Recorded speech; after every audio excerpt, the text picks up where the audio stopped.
Wala pagyud na abrihan. And that is his coming.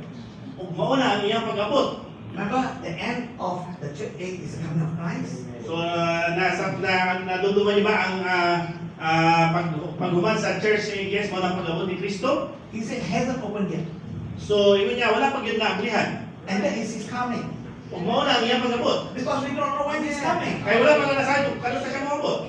You understand? Kaya mo? But just see how you change one word.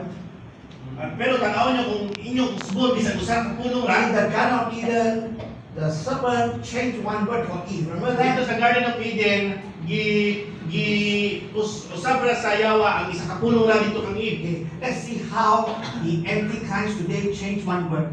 Tanaw nato kung iunsa pag-usab sa Antikristo ang isa He ka word. said, the seventh seal has opened. Ang ilang gibuhat, ang seventh seal ay open na.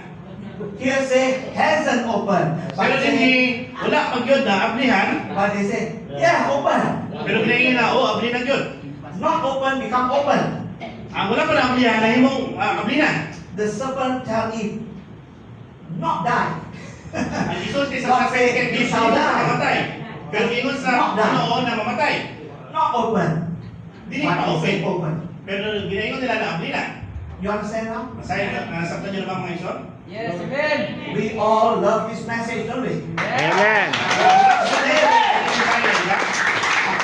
Don't get deceived by them out there. They can preach all they want, leave them alone. Ayaw mo palimbong kanila. Yeah.